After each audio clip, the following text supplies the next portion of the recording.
Lo que no dice la lección, como una contribución a la misma, el gran conflicto en fe contra todo pronóstico. Lección 5.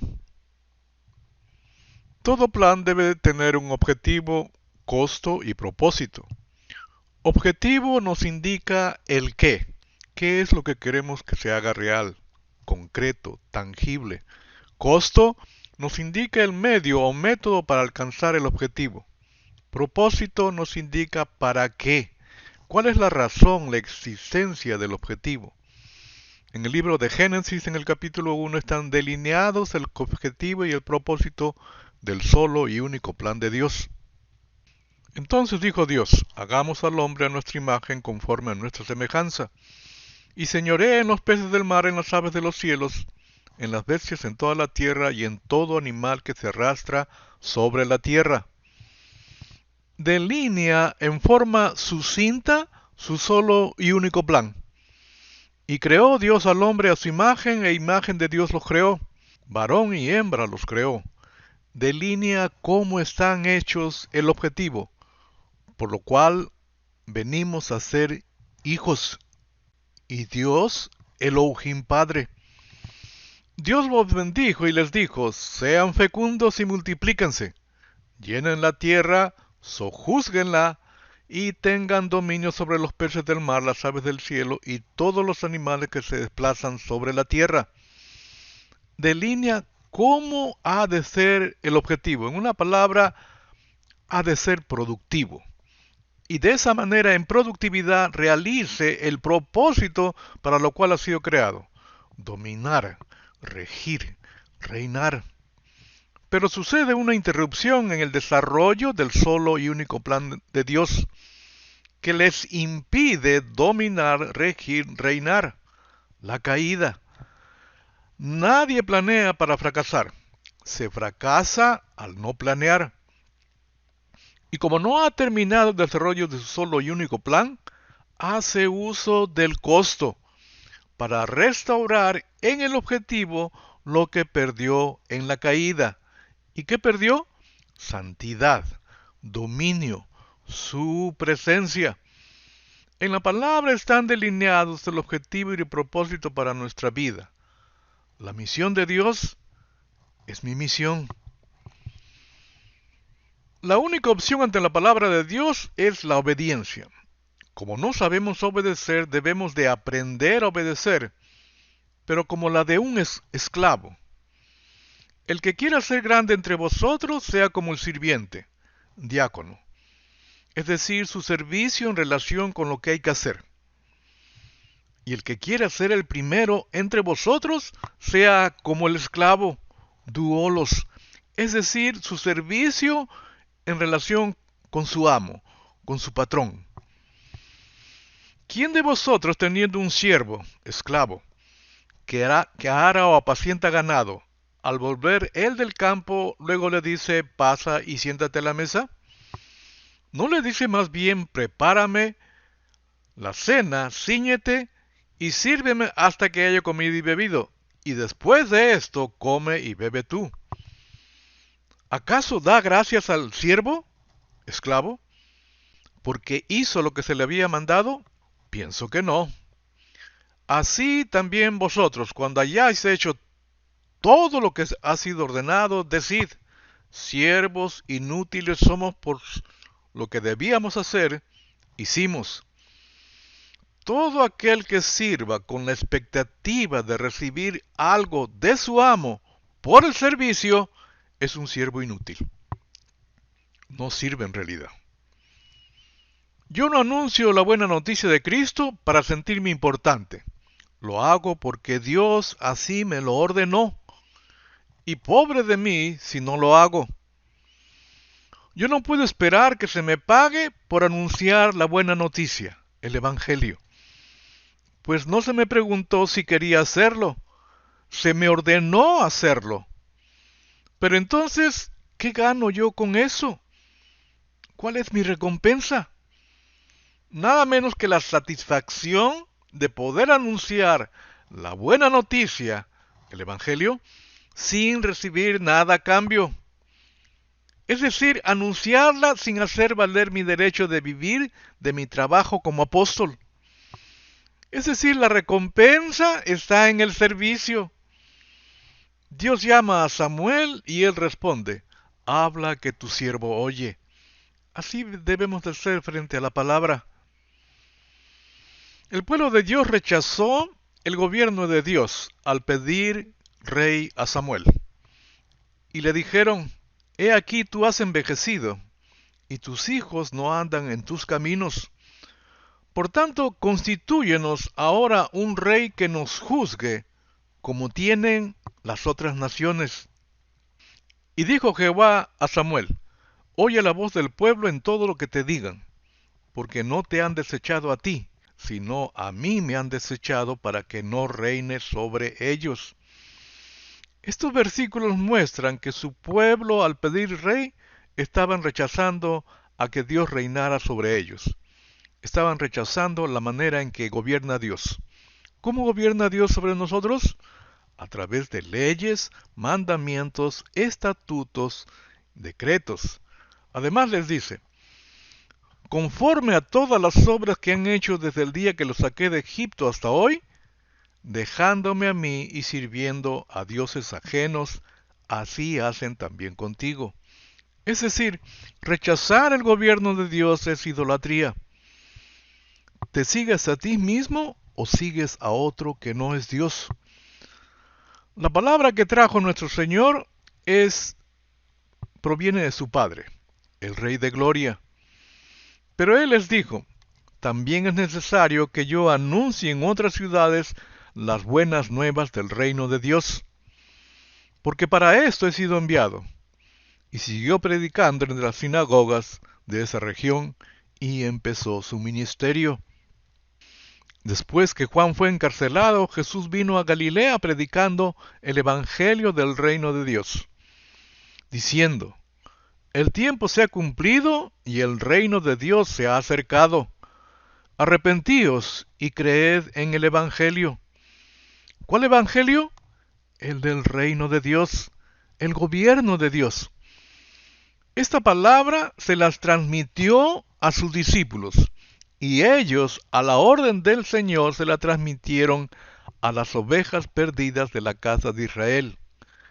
En una ocasión, hablando al Padre, yo les he dado tu palabra, y el mundo los aborreció, porque no son del mundo como tampoco yo soy del mundo. ¿Cuál palabra les dio a sus discípulos? La palabra del reino. No ruego que los quites del mundo, sino que los guardes del mal.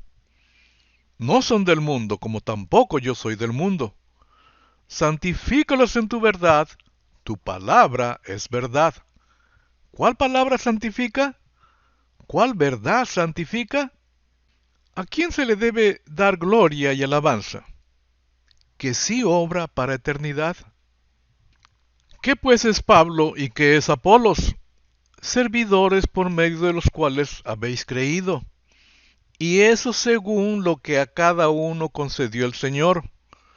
Yo planté, Apolos regó, pero el crecimiento lo ha dado Dios. Así que ni el que planta ni el que riega cuentan para nada. Dios que hace crecer, Él es el que cuenta. Y entre el oficio de plantar o el de regar no hay diferencia, si bien cada uno recibirá el salario en proporción a su trabajo. Nosotros somos colaboradores de Dios. Vosotros sois el campo que Dios cultiva, la casa que Dios edifica. Es de urgente necesidad la presencia del Espíritu Santo en nuestras vidas. No que lo invitemos, sino que lo pidamos personalmente, teniendo en claro en nuestro pensar por qué lo estamos pidiendo y para qué lo estamos pidiendo. Cristo fue enviado con un objetivo y un propósito. Si sabemos esto, conoceremos el objetivo y propósito del Espíritu Santo al ser enviado. Si me amáis, guardaréis mis mandamientos, y yo rogaré al Padre, y Él os dará otro consolador, para que esté con vosotros para siempre. Es decir, el Espíritu de verdad, a quien el mundo no puede recibir, porque no le ve ni le conoce. Pero vosotros sí le conocéis, porque mora con vosotros y estará en vosotros. Claramente el objetivo y propósito del Espíritu Santo, pero el primer paso para que sea enviado es que guardemos sus mandamientos, sus palabras.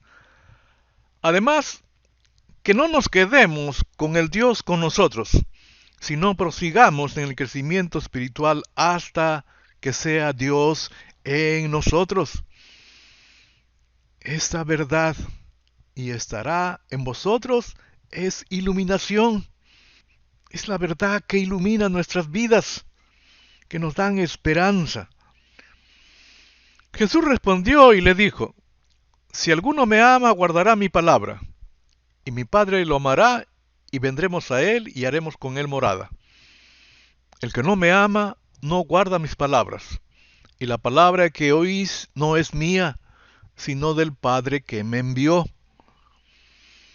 Pero ahora voy al que me envió, y ninguno de vosotros me pregunta ¿a dónde vas? Antes, porque os he dicho esas cosas, tristeza ha llenado vuestro corazón. Pero yo os digo la verdad, os conviene que yo me vaya, porque si no me fuera, el Consolador no vendría a vosotros, mas si me fuere, os lo enviaré. Y cuando Él venga, evidenciará al mundo de su error en cuanto al pecado, a la justicia y al juicio. Esto es lo primero que hace en nosotros al ser enviado el Espíritu Santo. De pecado porque ciertamente no creen en mí. Como ejemplo, Jesucristo nos ordena que nos amemos, pero somos parciales con el prójimo. Hacemos acepción de personas. Y según Santiago, es pecado. Santidad no es lo que haces, sino quién vive en ti. Y es lo que perdimos en la caída. Y el Padre no nos deja a nuestra suerte. Provee todo para rescatarnos y restaurar en nosotros lo que perdimos. ¿O no sabéis que sois templo de Dios y que el Espíritu de Dios mora en vosotros?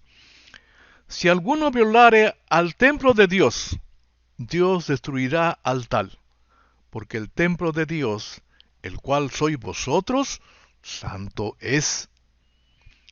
Dice la hermana White en El deseado de todas las gentes, de 1955, el capítulo 73, cuyo título es No se turbe vuestro corazón, en la página 617 en adelante.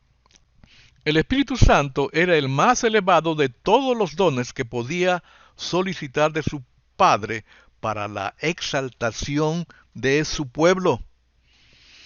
El Espíritu iba a ser dado como agente regenerador, y sin esto el sacrificio de Cristo habría sido inútil.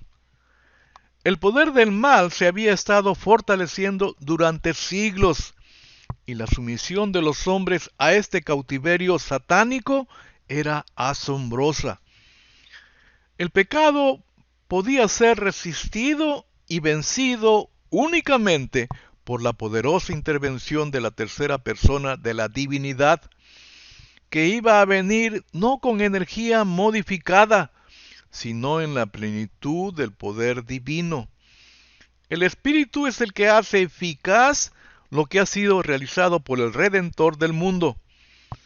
Por el Espíritu es purificado el corazón. Por el Espíritu llega a ser el creyente partícipe de la naturaleza divina.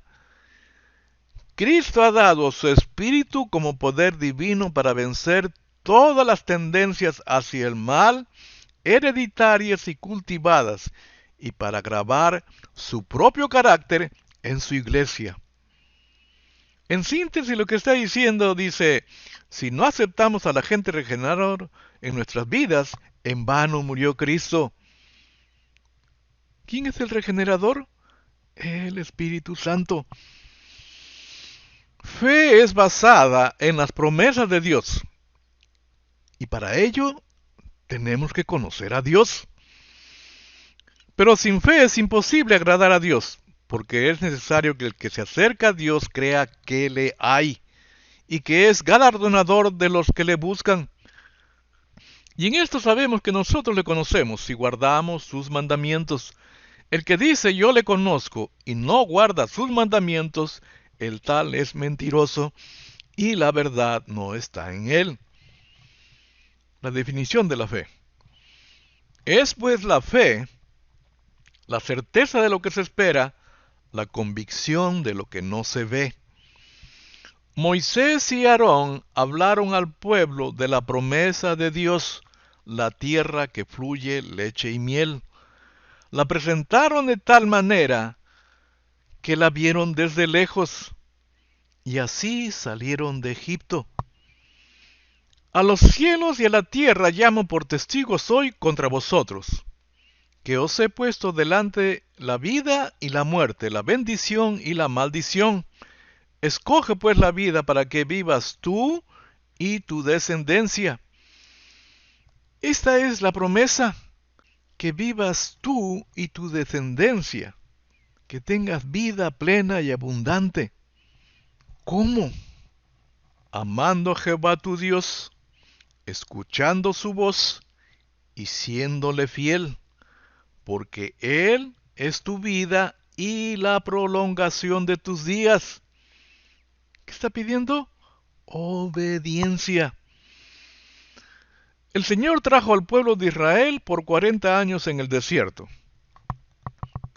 y te afligió y te hizo tener hambre, y te sustentó con maná, comida que no conocías tú, ni tus padres la habían conocido, para hacerte saber que no sólo de pan vivirá el hombre, mas de todo lo que sale de la boca de Jehová vivirá el hombre. ¿Qué sale de la boca de Dios? Órdenes, mandamientos, promesas. Desde el principio quiso que su pueblo caminara por fe. He aquí las obras de la fe. Por la fe Noé, cuando fue advertido por Dios acerca de cosas que aún no se veían, con temor preparó el arca en que su casa se salvase. Y por esa fe condenó al mundo y fue hecho heredero de la justicia que viene por la fe. Por la fe Abraham, siendo llamado, obedeció para salir al lugar que había de recibir como herencia, y salió sin saber a dónde iba. Por la fe habitó como extranjero en la tierra prometida como en tierra ajena, morando en tiendas con Isaac y Jacob, coherederos de la misma promesa. Extranjero, advenedizo, es decir, en nuestros días sería un embajador, que funge su función en un país que no es el suyo, porque esperaba la ciudad que tiene fundamentos, cuyo arquitecto y constructor es Dios. ¿Cuál es la función del embajador? Si por esta función somos vituperados, vilipendiados, difamados, hasta morir, gloria a Dios, porque así hicieron con el Señor Jesucristo, como también con Esteban. Hasta aquí nuestra contribución a la lección.